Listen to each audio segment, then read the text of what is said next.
जो लोग वास्तव में ईश्वर को जानते समझते नहीं हैं, उन लोगों ने कुछ इस प्रकार के भ्रम फैला रखे हैं। करोड़ों जन्मों तक साधना करने से कभी किसी को प्राप्ति होती है। हमें लगता है ऐसा कुछ तो नहीं है। ईश्वर सर्वव्यापी है, ऐसा तो लगभग सभी मतांतर के लोग कहते हैं। जो भी आस्तिक हैं, आध्यात्मिक हैं, ईश्वर को मानने वाले हैं, वे सभी लोग इस बात पर तो सहमत दिखते हैं कि ईश्वर सर्वव्यापी है, कण-कण में है। जब ईश्वर सर्वव्यापी है, सर्वत्र है, तो उसको पाने में समस्या क्या है? जो हमें सदा सुलभ है, हमारे निकट है, जो हम में ही व्याप्त है, तो उसको पाने में क्या समस्या है? यूं कहें वो तो सदा हमें प्राप्त है ही। जो हमें प्राप्त है उसको पाने में क्या समस्या? समस्या तो उसको पाने में है जो हमसे बहुत दूर हो, इसको पाने में बहुत प्रयास करना पड़े, इसको हम जानते नहीं, कौन है, कहाँ है, कैसा है।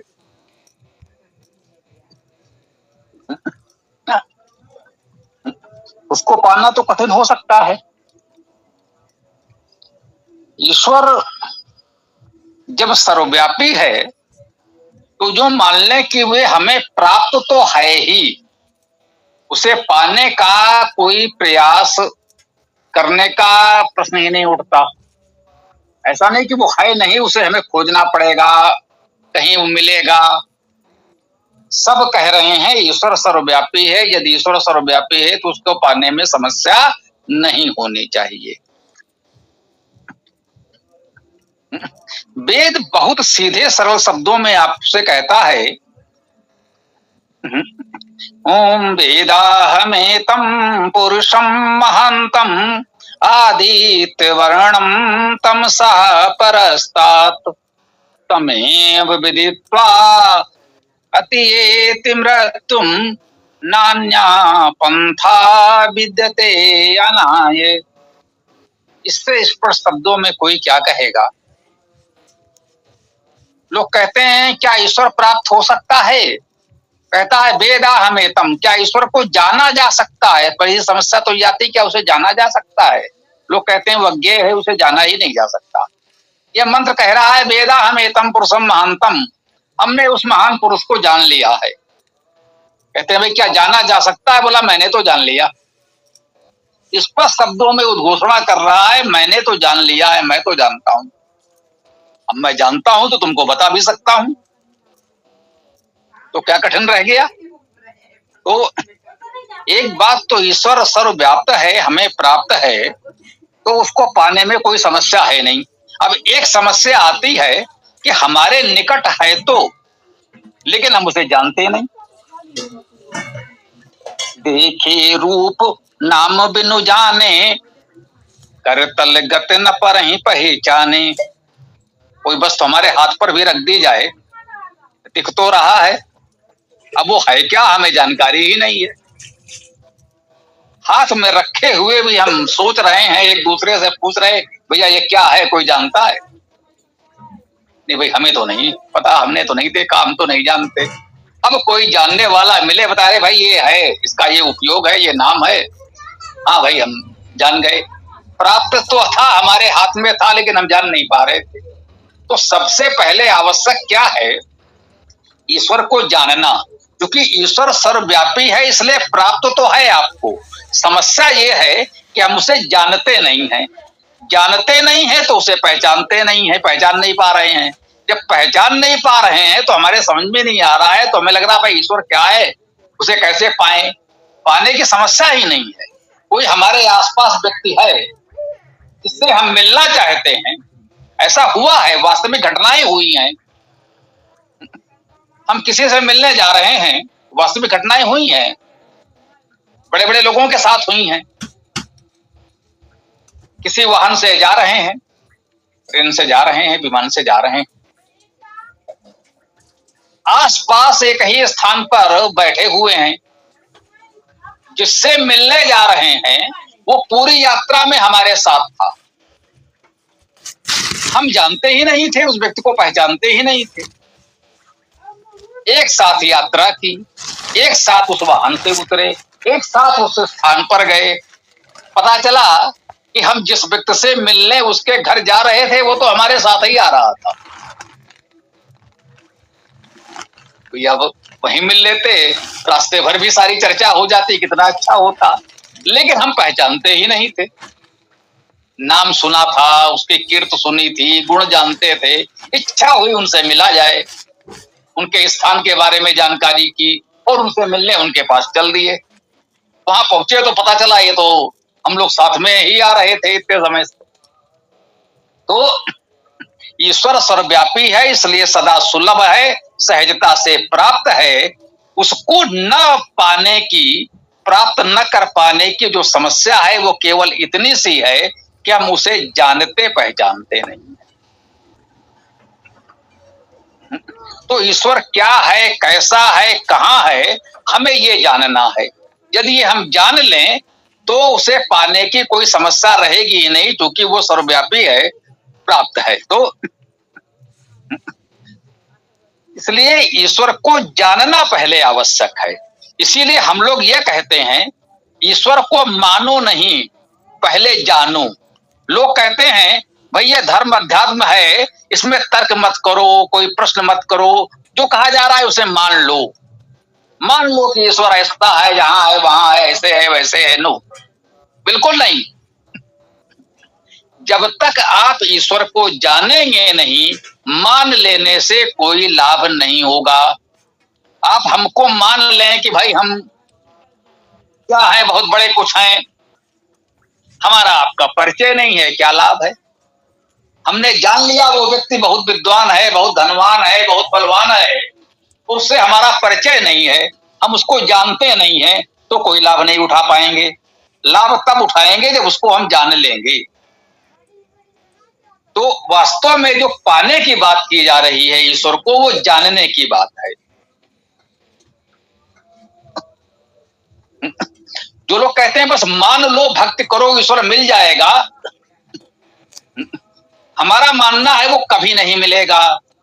जाने बिन न हो ये प्रतीति, बिन प्रतीत हो ये किन प्रीति, प्रीति बिना किम भगति दृढ़ाई, जिम खगेश जल पह चिकनाई।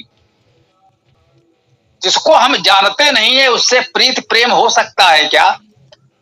प्रीति हमारी, प्रेम किसी से तभी हो सकता है जब हम उसे जानेंगे, उसका रूप, रंग, गुण, स्वभाव जब जानेंगे तभी तो हमारा प्रेम उससे होगा कि हाँ भाई ये व्यक्ति ऐसा है। चलिए, जिसका जैसा स्वभाव है, मान लीजिए हमें लगा भाई कोई व्यक्ति सुंदर है, सौंदर्य का प्रेमी है, भाई ये बहुत सुंदर व्यक्ति है, हमें उससे प्रेम हो गया केवल उसके सौंदर्य को देखकर। या हमने जाना उस व्यक्ति में ये गुण है, बड़ा विद्वान है, तो हमें प्रेम हो गया उसकी विद्वता को सुन करके, जान करके। तो जब हम किसी को जानेंगे तभी उससे प्रीति हो सकती है, जाने बिना प्रीति होगी नहीं। और जब तक किसी से प्रीत नहीं होगी तो उस पर विश्वास नहीं होगा। किसी अनजान व्यक्ति को जिसे हम जानते नहीं है उस पर विश्वास कैसे करें? वो तो धोखा भी दे सकता है। जिससे लंबे समय का हमारा व्यवहार, परिचय, संपर्क, जानकारी होगी, उसी पर हम विश्वास करेंगे, उसी से प्रीति होगी। तो ईश्वर को पाने की जो मुख्य बात है वो है उसको जानना, जिसको वेद ने कहा, मैंने निवेदन किया भी आपसे कि वेदा हमेतम पुरुषम महानतम। वो स्पष्ट घोषणा करता है कि मैं उस महान पुरुष को जानता हूं जो आदित्य वर्ण है। आदित्य वर्णम तमसा परस्ताद, वही तमस से परे है। और वेद कहता है तमेव विदित्वा अति मृत्यु में थी, केवल उसको जानकर ही, उस ईश्वर को यदि आप जान लें, केवल उसको जानकर ही अति मृत्यु में थी, मृत्यु के पार जाया जा सकता है। यदि मृत्यु का अतिक्रमण कर उससे पार आप जा सकते हैं तो इसका एक और केवल एक उपाय है कि उस पुरुष को जान लें, उस परमेश्वर को जान लें। तमेव विद्युत्ता, उसको ही जानकर मृत्यु का अतिक्रमण कर जाता है, उसको जान लेने तो आप मृत्यु से पार हो गए। और नान्या पंथा विद्यते अना, इसके अतिरिक्त अन्य कोई मार्ग है नहीं। एक ही वेद मंत्र में स्पष्ट कह दिया गया कि मैं उस परम पुरुष को जानता हूं, उसको जानकर ही मृत्यु का अतिक्रमण करके जाया जा सकता है, उसको जानकर ही मृत्यु का अतिक्रमण किया जा सकता है। और ये भी कह दिया इसके अतिरिक्त अन्य कोई उपाय है ही नहीं। यदि कोई अन्य उपाय बता रहा है तो आपको भटका रहा है। वो कोई भी उपाय बता रहा हो, सभी संस्थाओं के पास अपने अपने उपाय हैं, सभी बाबा जी के पास अपने अपने उपाय हैं। कोई ध्यान की अनेक विधियां बताएगा, कोई हवन के अनेक प्रकार बताएगा, कोई विभिन्न प्रकार के देवी देवता मूर्तियों के अलग अलग पूजन विधियां बताएगा। अपने सनातन धर्म में ही अन्य मत पंथों में क्या है वो तो फिर बहुत बड़ा विस्तार हो जाएगा। तो ये सारे कल्पित काल्पनिक उपाय हैं। इसका ये अर्थ नहीं कि मैं सबकी निंदा कर रहा हूं। इन सारी प्रक्रियाओं के अपने लाभ हो सकते हैं, वो बिल्कुल अलग विषय है कि ऐसी कोई प्रक्रिया करने से क्या लाभ होता है। योग का, ध्यान का, हवन का, पूजन का, व्यक्तिगत रूप से, सामाजिक रूप से क्या उपयोग, क्या लाभ है, वो बिल्कुल अलग विषय है। कुछ लाभ होगा, उस पर हमें कुछ नहीं कहना है, वो अलग प्रकरण है, कभी उस पर चर्चा अलग से की जा सकती है।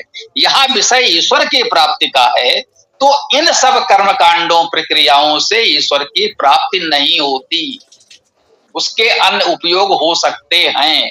ईश्वर की प्राप्ति का एक और केवल एक मार्ग है, वो है ईश्वर को जान लेना। और ईश्वर को जानने का एक और केवल एक मार्ग है वेद का स्वाध्याय करना।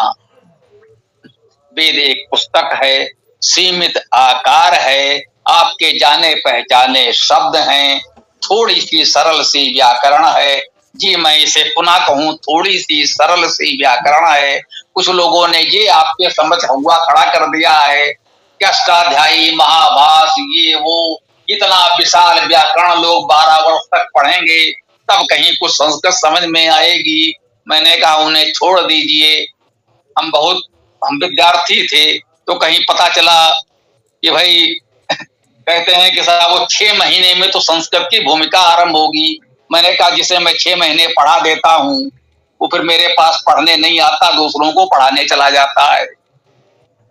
लोग कहते हैं कि संस्कृत व्याकरण पढ़ने में 12 वर्ष लगते हैं। मैंने कहा जिसे मैं 6 महीने पढ़ा देता हूं वो मुझसे पढ़ने नहीं आता, वो दूसरों को पढ़ाने चला जाता है।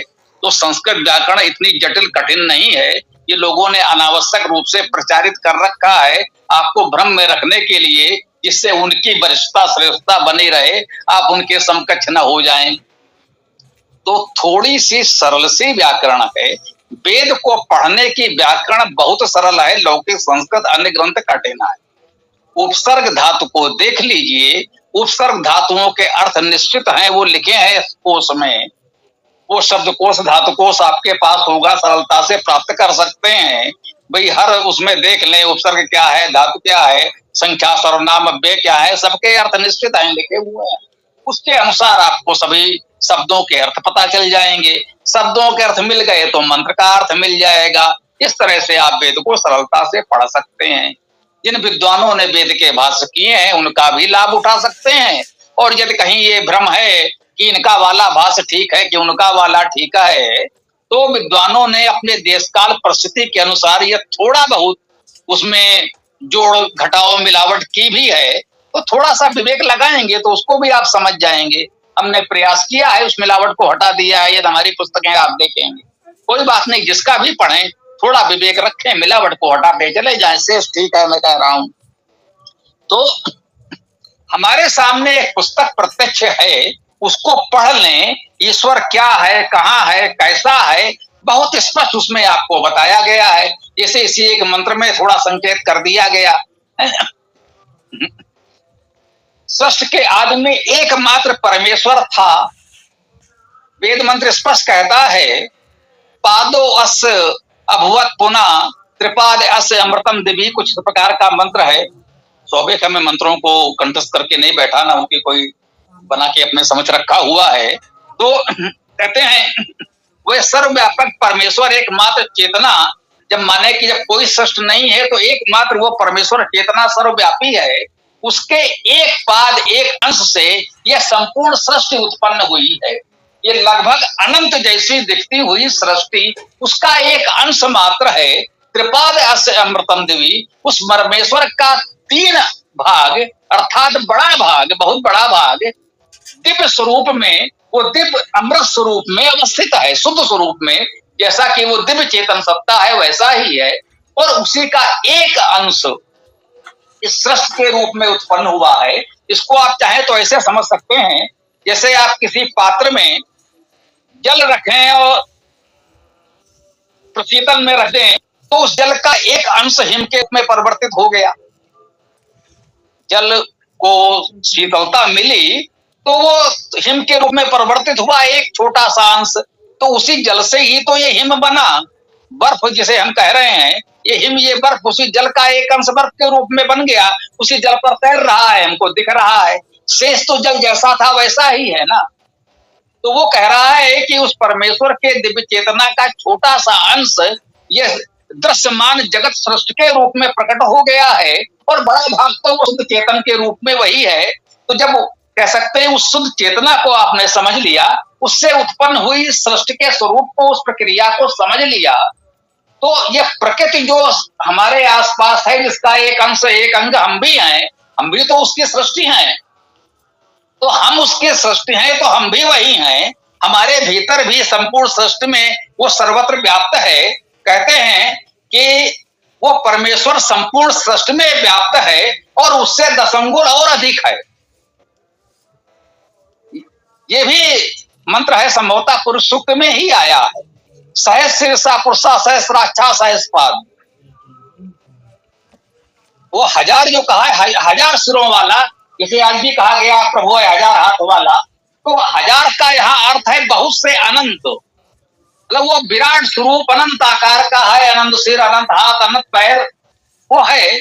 और कहते हैं कि वो संपूर्ण सृष्टि को, कहते हैं कि संपूर्ण सृष्टि को आवृत करके 10 अंगुल उससे और अधिक, संपूर्ण सृष्टि को उससे आवृत है ही, संपूर्ण सृष्टि में वो व्याप्त है ही, लेकिन संपूर्ण सृष्टि से 10 अंगुल वो और अधिक है, सृष्टि में व्यापक है, सृष्टि से परे भी वो जो दिव्य स्वरूप में उसका अधिक भाग बताया गया वो भी है।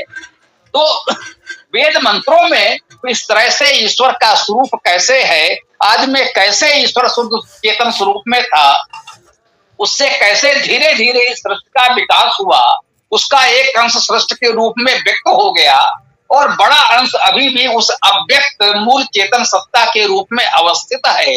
ये बहुत विस्तार से आपको वेद में बताया गया है। अब मान लीजिए कुछ उदाहरण हमको ध्यान भी आते जाए, हम बोलते जाए, तो फिर कितना अधिक समय हो जाएगा, आप समझ सकते हैं। तो हमारी मूल बात, मूल भावना आप समझ गए होंगे कि जब ईश्वर सर्वव्यापी है तो हमें सदा सर्वत्र वो उपलब्ध है, हमें वो प्राप्त है। उसको प्राप्त करने के लिए हमें कोई श्रम नहीं करना है। वो किसी कैलाश शिखर के ऊपर नहीं है। कितना बड़ा पर्वत कैलाश शिखर चढ़ना हमारे बस में नहीं है, हम उसे कैसे प्राप्त करें। हम कैलाश पर्वत पर नहीं चढ़ सकते, ये हमारे बस में नहीं है। कैलाश को कोई विशेष मत समझिएगा, कोई भी पर्वत शिखर हो, कैलाश को विशेष लोग इसलिए ये कहते हैं कि कैलाश पर्वत की संरचना ऐसी है, सीधी चढ़ाई है। लोग एवरेस्ट पर चढ़ गए, कैलाश पर नहीं चढ़ पाते, क्योंकि वो बहुत सीधी चढ़ाई है, उस पर चढ़ना कठिन है। तो एक कठिन चढ़ाई के रूप में कैलाश का उल्लेख होता है। इसको किसी अन्य रूप में मत लीजिएगा, किसी पौराणिक गाथा से इसको मत जोड़िएगा हमारी बात को। तो कैलाश से आशय है एक कठिन दुर्गम चढ़ाई जिस पर मनुष्य सामान्यता नहीं चढ़ पा रहा है। जो उससे भी ऊंचा गौरी शंकर या एवरेस्ट शिखर है, उस पर लोग चढ़ गए, लेकिन कैलाश पर चढ़ना कठिन है। तो ऐसा नहीं कि किसी दुर्गम स्थान पर है जहां तक पहुंचना कठिन है। वो सर्वव्यापी है, हमारे भीतर भी है। वो सर्वस्य अस्य बाह्यता, वो कह रहे हैं वो हमारे भीतर भी है और बाहर भी है। ये आयुर्वेद के अंतिम अध्याय 40वें अध्याय में आया है। सर्वस्य अस्य अंतः, सर्वस्य अस्य बाह्यता, वो है वो सबके भीतर भी है और सबके बाहर भी है। हमारे भीतर भी वही है, हमारे बाहर भी वही है। वहां कहा है सएव जाता निस्माणा सएव गर्भे अंता, कि जो जन्मे हैं वो भी वही है, जो जन्म लेने वाले हैं वो भी वही है, जो अभी किसी के गर्भ में है वो भी वही है। अजाय मानो बहुधा विजायते, वह ईश्वर अजन्मा है, वह अनादि है, अनंत है, लेकिन वो बहुत प्रकार से निरंतर जन्म लेता रहता है। तो जितने भी लोग जन्म ले रहे हैं, सूर्य जन्म ले रहा है, पृथ्वी जन्म ले रही है, जीव जंतु जन्म ले रहे हैं, हम आप जन्म ले रहे हैं, सबके रूप में वही तो जन्म ले रहा है। वो अजन्मा है और निरंतर अनेक रूपों में जन्म ले रहा है। तो इस प्रकार से ईश्वर के विषय में बहुत स्पष्ट रूप से वेद में आपको बताया गया है। पढ़ करके ईश्वर को अच्छी तरह जान सकते हैं। जब जान सकते हैं तो आपको अनुभव होगा कि ईश्वर हमें सदा प्राप्त है, हमारे भीतर है, बाहर है, उसको जानने की कोई समस्या नहीं, तो उसको पाने की कोई समस्या नहीं, क्योंकि वो सर्वव्यापक है, हमारे भीतर और बाहर वो अवस्थित है। और अब आप सोच सकते हैं भाई इतना बड़ा वेद पढ़ना, अरे भाई इतना बड़ा वेद नहीं पढ़ सकते। तो हमने कहा वेदाष्टक दिया है, चारों वेदों के प्रथम और अंतिम सूक्त केवल 52 मंत्र हैं, इतना भी पढ़ लेंगे तो बहुत कुछ आपको प्राप्त हो जाएगा। और ये वेदायन पढ़ लेंगे, वेदायन को हम लोग लघु वेद कहते हैं, चारों वेदों के चुने हुए प्रमुख सूक्त ऐसे उसमें ले लिए गए हैं। पूरे वेद का तो वो एक बहुत अल्प अंश मात्र है, लेकिन वो पूरे वेदों का सार लघुवेद है। वेदांत पढ़ लेंगे तो आप कह सकते हैं मैंने वेद को जान लिया, समझ लिया। एक चावल की तरह, जैसे कहते हैं भाई एक चावल पक गया, तो कहते हैं ये चावल पक गया। तो ये वेदायन भी आप पढ़ लेते हैं तो आप बिल्कुल कह सकते हैं विश्वास के साथ कि हमने वेद के तत्व को जान लिया है, समझ लिया है, ईश्वर को जान लिया है, समझ लिया है, और ईश्वर हमको पूरी तरह प्राप्त हो गया है। आपको कोई भ्रम नहीं रहेगा। तो यहाँ पर हम अपनी बात को विराम दें। आगे आप लोगों का कोई प्रश्न आदि हो तो रख सकते हैं। तो आप दीर्घायु जवान जी अनम्यूट करके कोई प्रश्न है तो आप सभी को नमस्ते। नमस्ते आचार्य जी। मैं दीर्घायु की माता जी हूँ। ये अभी आचार्य जी ने बोला कि ये वेदायन पढ़ सकते हैं। मेरा ये सवाल है कि ये वेदायन हमें कहाँ से उपलब्ध हो सकती है आचार्य जी? ये आप हमको या सीताराम जी जुड़े हैं उनको, या सत्या सोमनाथ जी आपके संचालक हैं उनको, आप अपना नाम व्हाट्सएप कर दें तो आपको ये सूचनाएं मिल जाएंगी। मतलब आपका नाम व्हाट्सएप पर यदि हमें प्राप्त हो जाए तो हम आपको सारी जानकारी देने लगेंगे, आपको मिल जाए। जी धन्यवाद आचार्य जी। हमारा नंबर आपके पास है? नहीं आचार्य जी, मेरे पास नहीं है। मैंने आज आपको प्रथम बार सुना। हाँ, ये दैनिक वेद गोष्ठी हमारी होती है 7:30 बजे। ये 2 वर्षों से, 2.25 वर्षों से अधिक हो गया अविराम हो रही, कभी कोई विराम नहीं हुआ। यहाँ अभी हमने सुना कल इस गोष्ठी में आपके विराम हो गया था, कोई आचार्य जी को समय नहीं मिला। तो हमारा यही निवेदन है, हमने 2.25 वर्षों से अधिक हो गया कोई विराम नहीं किया। तो एक आचार्य जी नहीं तो दूसरे सही आप लोग चर्चा को, मेरा निवेदन है, जारी रखा करें। जी आचार्य जी। जी आचार्य जी। सीताराम जी अपना हमारा नंबर चाहे लिख दो, ये नंबर इसमें लिख दें तो आपको मिल जाएगा ना? जी आचार्य जी। हाँ सीताराम जरा लिख दो तो अपना, या हमारा इनका आ जाए तो फिर हमको भी दे देंगे। धन्यवाद आचार्य जी। हमें से कि नहीं और कोई प्रश्न रखना चाहते हैं? जी सीताराम कुशवाहा जी कुछ कहना चाह रहे हैं? जी सर्वप्रथम तो नमस्ते गुरुकुल क्रांति के सभी सदस्यों को। जी तो स्वामी जी का नंबर यहाँ लिखने का क्या जो बंद बता रहा है, यहाँ से लिखने का वो नहीं आ रहा।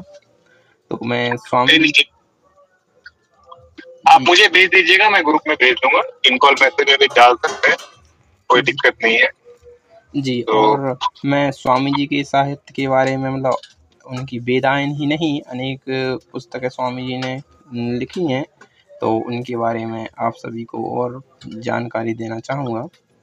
तो स्वामी जी ने जैसे बताया कि वेदायन चारों वेदों के चुने हुए सूक्त हैं और शब्दकोश भी है, जिसमें स्वामी जी ने प्राचीन शब्दकोशों को संकलित करके बृहद शब्दकोश निर्माण किया है और धातु आदि कोश भी तैयार किया है। तो उसमें काश कृष्ण और पाणिनि दोनों के एकत्रित कर एक पुस्तक में प्रकाशित कर दिए हैं और वैदिक सरल संस्कृत भी है, तो आप सभी देख सकते हैं उसको भी। अभी हमने चर्चा में सुना कि ईश्वर सबके रूप में जन्म लेता है और ये कार्य निरंतर चलता रहता है। तो आचार्य जी ईश्वर का रूप निराकार होने से ही सबके अंदर है और बाहर भी है, ऐसा कह सकते हैं ना आचार्य जी? जी ईश्वर सर्वव्यापी है तो निराकार है, स्वाभाविक है। यही तो कहा जा रहा है, जो कुछ सृष्टि है सब वही है, सर्वव्यापी है, सब में हमारे भीतर भी है बाहर भी है, स्पष्ट कहा जा रहा है। तो वही तो कहा है वेद मंत्र, जो हमने संकेत किया है कि सजाता सएव जनिस्माणा सब गर्भे अंता। जो जन्मा है वो भी वही है, जो जन्म लेने वाला है वो भी वही है, जो अभी गर्भ में है वो भी वही है, उससे परे कहीं कुछ नहीं है। तो वो सर्वव्यापी है, निराकार है। ये स्पष्ट व्यक्त रूप में है, वो अव्यक्त है। ठीक है, स्पष्ट साकार हो जाती है, वो निराकार है। जैसे जल और बर्फ की बात की तो मान लें जल निराकार है और जो हिम या बर्फ बना वो साकार है। इसको एक कवि ने कहा है, नीचे जल ऊपर हिम था नीचे जल था, एक तरल था एक सघन, एक तत्व की ही प्रधानता कहो उसे जड़ या चेतन। जल और हिम है तो एक ही, बस थोड़ा सा साकार और निराकार, तरल और सघन का भेद है। तो इस प्रकार समझ सकते हैं, ईश्वर तो निराकार है, सर्वव्यापी है, इसमें कोई संदेह नहीं है। धन्यवाद आचार्य। ओम जी, सभी का बहुत बहुत धन्यवाद और पूरी सभा की ओर से, गुरुकुल क्रांति की ओर आज ग्रंथ जो ऋषिकृत ग्रंथ है और जो ईश्वर की जो वाणी है वेद, उसके पठन और पाठन के लिए प्रयासरत है और उसी की प्रेरणा करती है। और ये बहुत अच्छी बात स्वामी जी ने कही कि व्याकरण के डर से हमें वेद से दूरी नहीं बनानी चाहिए। व्याकरण को जान करके वेद को सरल रूप में जाना जा सकता है, लेकिन यदि हम व्याकरण नहीं जानेंगे तो कोई आधा को राधा और राधा को आधा और सहस्त्र को हजार और कितने अनेक अर्थ हैं, उसमें फिर हम फंस जाएंगे और कोई गलत और अश्लील अर्थ करके चला जाएगा और हम उसको भी सही मान लेंगे। तो जैसे कि एक उदाहरण देना चाहूंगा कि चुद धातु से 10 लकार में 180 रूप में से कहीं भी प्रचोदयात नहीं बनता है। तो जब तक हमें व्याकरण का पूर्ण ज्ञान नहीं होगा तो हम प्रचोदयात जो एक सरल सा मंत्र है उसका ही अर्थ नहीं कर पाएंगे।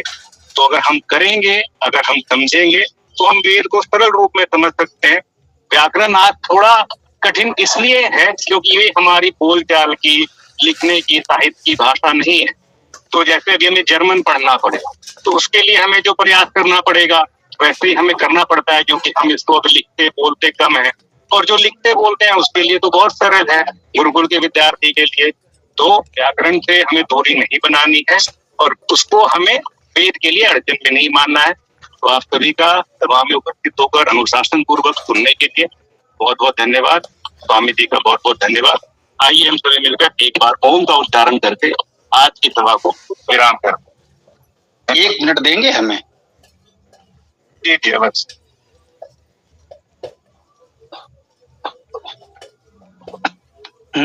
व्याकरण की बात जो आई है इसको थोड़ा सा स्पष्ट करना मुझे लगता है आवश्यक है। व्याकरण आधार है ये तो हमने कहा ही, बस इतना है कि उसको ऐसा हुआ ना बनाए कि 12 वर्ष पहले व्याकरण पढ़ना पड़ेगा। हमारी एक छोटी सी पुस्तक है, 100 रुपए में डाकघर सहित हम भेज देते हैं, 216 पृष्ठ हैं, सरल संस्कृत व्याकरण। लोगों को भेजिए। एक ने लिखा कि संस्कृत इतनी सरल सोचा ना था, तो हमने प्रयास किया है उसको बहुत सरल रूप में प्रस्तुत कर दिया जाए। जिन्होंने गुरुकुल नहीं देखा वो भी सरलता से सीख जाएं, समझ जाएं, और जो उतना कर सकें उनके लिए तो फिर कहना ही क्या, हम बिल्कुल कहते हैं जिन्हें ऋषि बनना है, वेद भाष्यकार बनना है, उनको तो वो सब करना ही पड़ेगा। लेकिन आपको सहजता से वेद के सही रूप को समझने के लिए ये ठीक है, इतनी व्याकरण तो आनी चाहिए, जो भी भैया ने कहा कि वेद में आया कबीर मनीषी, बाबा रामपाल बोले लो इसमें कबीर साहब आ गए, तो कबीर मनीषी में कबीर साहब ले आएंगे। असीदम राधा सजना सहिंद्रा बोले लो इसमें राधा जी आ गई। तो वही हम कहते हैं कि सरल व्याकरण, जो व्याकरण का मूल स्वरूप है, एक मूल व्याकरण, उसकी रूपरेखा तो आपको जानना ही चाहिए कि कबीर मनीषी में कबीर जी न दिखें, असीदम राधा में आपको राधा जी न दिखें, और इस प्रकार से समस्याएं ना आए, तो उसके लिए एक सहज सरल व्याकरण मूल रूप से आपको जानना आवश्यक है। हमने सिर्फ इतना कहा कि ऐसा नहीं कि आपको संपूर्ण व्याकरण में जब आप पीएचडी कर लें तब वेद आरंभ करें, वेद भी पढ़ते रहें, साथ में व्याकरण भी पढ़ते रहें। भैया ने कहा ठीक है कि व्याकरण को बाधा न माने, व्याकरण आवश्यक है लेकिन वो बाधक नहीं साधक है, तो सरलता से व्याकरण भी पढ़ते जाएं और वेद भी पढ़ते जाएं। यदि आप हमारा ये सरल संस्कृत व्याकरण और कोई वेदायन या वेदाष्टक छोटी सी पुस्तक देख लेंगे ना, तो ये सारे भ्रम दूर हो जाएंगे। हमने केवल 2 कार्य किए हैं, सरलीकरण और प्रमाणीकरण। इतना सरल कर दिया है कि जिन्होंने गुरुकुल नहीं देखा, ये सीताराम जी यानी बच्चे जो हमारे कक्षा चला रहे हैं, इन लोगों का कहीं कोई संस्कृत विषय नहीं था, केवल हमारे साथ इस ऑनलाइन में जुड़े और वो पढ़ाने की स्थिति में आ गए। तो हमने केवल उसका सरलीकरण कर दिया आज की भाषा में। जैसे व्याकरण में वो सूत्रों में समझाते थे इको यड़क, मैंने कहा ये क्या, ये समझ में नहीं आ रहा। मैंने कहा आ प्लस ई इज इक्वल टू ए, आ प्लस ऊ इज इक्वल टू ओ। आज की बच्चों की भाषा में हमने संस्कृत व्याकरण को लिख दिया है। तो बस ये है, अब व्याकरण आपके लिए हवा नहीं रही, सरल हो गई है। प्रयास करें, जो वेदायन मंगा सकते हो अच्छी बात है, केवल संस्कृत व्याकरण हम आपको निःशुल्क भी भेज देंगे। समस्या यह है 50 रुपए तो डाक खर्चा है, तो वेदाष्टक ले लें और साथ में व्याकरण चली आएगी, इतने में आपके सारे भ्रम दूर हो जाएंगे। वेदांत भी थोड़ी बड़ी पुस्तक है, छोड़ दीजिए अभी। तो थोड़ा मुझे लगा कि इतना निवेदन करना आवश्यक था, आगे देख लीजिए। बहुत बहुत